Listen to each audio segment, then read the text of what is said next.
Hello student, तो इस video में हम लोग देखेंगे बहुत इंपॉर्टेंट क्वेश्चन जो हर एक साल बोर्ड एग्जाम में पूछे जाते हैं।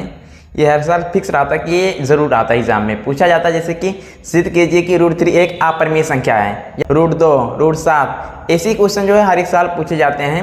या तो कभी कभी ऐसा कह दिया प्लस माइनस के साथ 2 + √3 क्या है, अपरिमेय संख्या है, इसे सिद्ध कीजिए। इस टाइप का क्वेश्चन हर एक साल फिक्स रहता है। इसी क्वेश्चन का आज हम लोग देखेंगे आसानी से कि आप लोग इसे जरूर कर ले जाएं। ऐसा ट्रिक बता दूंगा, इसी मेथड से कोई भी क्वेश्चन √3 हो, चाहे √5 हो, √7 हो, √11, कोई दिक्कत नहीं है। कोई भी क्वेश्चन आप होगा इसी मेथड से केवल अंक को चेंज करके आप लोग आसानी से कर सकते हैं। तो ये एक बहुत इंपॉर्टेंट क्वेश्चन है, वेरी वेरी इंपॉर्टेंट क्वेश्चन, हर एक साल बोर्ड एग्जाम में पूछे जाते हैं। देखिए, जैसा कि सिद्ध कीजिए कि √3 एक अपरिमेय संख्या है, इसी को सिद्ध करना है। ठीक, आइए देखते हैं इसके लिए क्या करते हैं। फर्स्ट ऑफ ऑल इसके लिए हम लोग मान लेंगे, ऐसे लिखेंगे माना √3 क्या है, एक परिमेय संख्या है। इसका उल्टा मान कर लेकर चलेंगे, जैसे अपरिमेय कह रहा है बट हम लोग उल्टा मान कर लेकर चलेंगे। क्या, एक अपरिमेय माना √3 एक क्या है, परिमेय संख्या। और परिमेय संख्या तो इसे a/b या p/q के फॉर्म में लिख सकते हैं, मतलब किसी फ्रैक्शन के फॉर्म में लिख सकते हैं। ठीक, तो इसलिए हमने लिख दिया √3 = a/b या p/q, कुछ भी लिख सकते हैं। एंड b क्या, सहअभाज्य मतलब कि a और b का कोई कॉमन फैक्टर नहीं है। ठीक, और b ≠ 0, b हमारा 0 के इक्वल नहीं होना चाहिए, b ≠ 0 होना चाहिए। ठीक, अब यहाँ पर देखिए, जब हमने √3 = a/b माना तो यहाँ पर हो जाएगा क्रॉस मल्टीप्लाई करेंगे, √3b = a हो जाएगा। इसको इक्वेशन नंबर 1 मान लीजिए।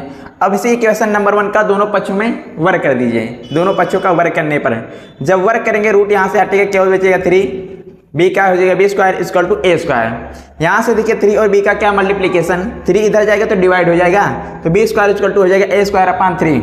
इसका मतलब निकल रहा है कि हमारा a² पार्ट अगर 3 से विभाज्य है। ठीक, मान लीजिए इसे अगेन 9 हमारा होता है 3 से विभाज्य, ऐसे को लिख सकते हैं 3² / 3। इससे ये क्या डिवाइड है, 3 आएगा।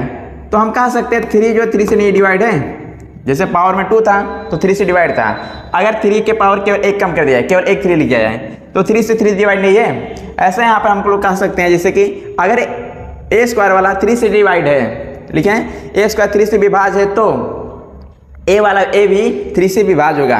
एक यहाँ पर कोई भी नंबर हो सकता है, जैसे एक यहाँ पर मान लिया हमने क्या है, 3² है। ठीक, 3² है, a = 3 है, तो हो जाएगा 3 का स्क्वायर। 3 का स्क्वायर जो हमारा 3 से डिवाइड है, तो हम लोग कह सकते हैं 3 भी a से डिवाइड होगा। इसका अर्थ निकल रहा है यहाँ पर, जैसे a² 3 से विभाज्य है तो हमारा a भी 3 से विभाज्य होगा। ठीक, जैसे हमारा हो गया कि 5 का स्क्वायर 5 से क्या है, डिवाइड है, तो हमारा 5 भी 5 से डिवाइड होगा, ऐसा कह सकते हैं। जैसे अगर 5 होता 3 की यहाँ पर, तो ठीक, इधर देखिए, जब हमने लिखा कि a भी 3 से विभाज्य होगा, मतलब a को 3 से जब डिवाइड करेंगे कुछ ना कुछ नंबर आएगा। यहाँ पर जब a को 3 से डिवाइड करेंगे कुछ ना कुछ आएगा, उसी को मान लिया है c। क्या मान लिया c, तो ही हमने आगे लिख दिया कि a/3 = c। c क्या, कोई इंटीजर है, पूर्णांक है। ठीक, क्रॉस मल्टीप्लाई करेंगे a हो जाएगा 3c। अब इसी को देखिए इक्वेशन नंबर 2 मान लीजिए। इक्वेशन नंबर 2 और फर्स्ट को देखिए, इधर भी लिखा a = 3c, यहाँ पर भी लिखा a = 3b, मतलब एक साइड इक्वल है। यहाँ पर a = है, यहाँ पर भी a = है। अगर यही a की वैल्यू रखेंगे, √3b है, यही एक यहाँ पर लिख दिया जाए √3b, क्योंकि a = कितना है, √3b। यहाँ पर a की वैल्यू रखेंगे, √3b = हो जाएगा 3c। दोनों पक्षों का वर्ग कर दीजिए, वर्ग करेंगे, यहाँ से रूट हटेगा, केवल बचेगा 3, b का हो जाएगा b² हो जाएगा, = 3 का स्क्वायर करेंगे 9, और c का हो जाएगा c² हो जाएगा। अब आगे देखिए 3 यहाँ पर देखिए मल्टीप्लाई, इसको डिवाइड करेंगे, कैंसिल करेंगे, 3 3 जा 9, केवल बचेगा यहाँ पर 3c² बच जाएगा।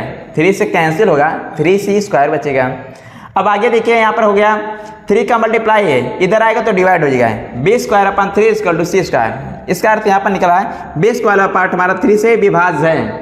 अगर b² 3 से विभाज्य है तो b भी 3 से विभाज्य होगा। ठीक, b के यहाँ पर कोई भी नंबर रख सकते हैं। ठीक, अगर जो है b वाला हमारा 3 से डिवाइड है, जैसे हमारा हो गया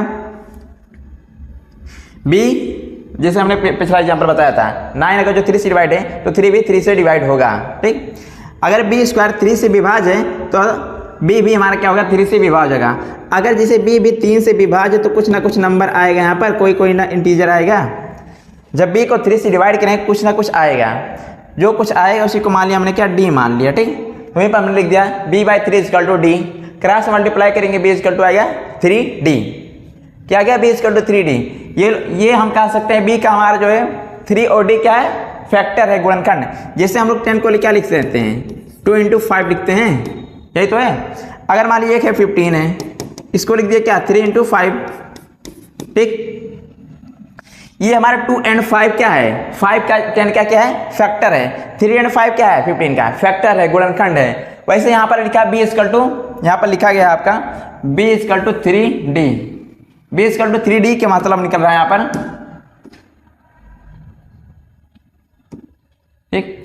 यहाँ पर देखिए b इक्वल टू 3d का मतलब है 3 और d, b का क्या है, फैक्टर है। ऐसे यहाँ पर हमने लिखा था a इक्वल टू 3c, मतलब एक का जो है 3 और c क्या है, फैक्टर है। यहाँ पर देखिए जैसे इसमें 10 को लिखा 2 × 5, 15 का 3 × 5, इसमें कॉमन फैक्टर क्या रहा, 5, मतलब हमारा 5 जो है 10 और 15 दोनों का कॉमन फैक्टर है। ऐसे सेम इसमें देखिए आ रहा क्या, 3c आ रहा है, a इक्वल टू 3c, मतलब 3 भी क्या है, a का फैक्टर है। इसमें b का भी 3 जो है फैक्टर है। दोनों जगह से देखिए a में भी 3 का फैक्टर है, b में भी 3 का फैक्टर आ रहा है। तो हम लोग इस समीकरण 2 तथा 3 से a तथा b के उभयनिष्ठ गुणनखंड 3 है, मतलब a का भी गुणनखंड जो 3 है और b का भी गुणनखंड 3 है, इसीलिए क्या है, उभयनिष्ठ गुणनफल 3 है। लेकिन हमने माना क्या था, माना था कि a और b का सहअभाज्य है, मतलब इसका a और b का कोई कॉमन फैक्टर नहीं है, बट यहाँ पर कॉमन फैक्टर आ रहा है, मतलब हमारी क्या हो गया, अवधारणा गलत हो गया। हमने माना था अभाज्य सहअभाज्य, लेकिन यहाँ पर भाज्य संख्या आ रहा है, ठीक।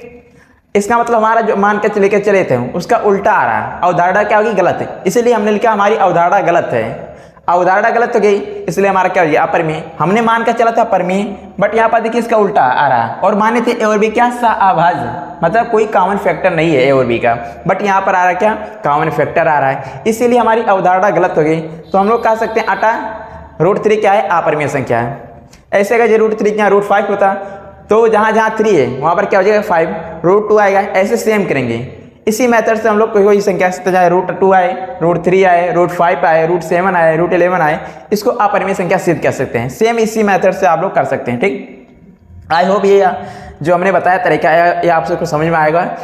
कमेंट करके जरूर बताइएगा आप सबको कैसा लगा। जब चैनल पे नए हो तो चैनल को सब्सक्राइब करके वीडियो को जरूर लाइक करिएगा।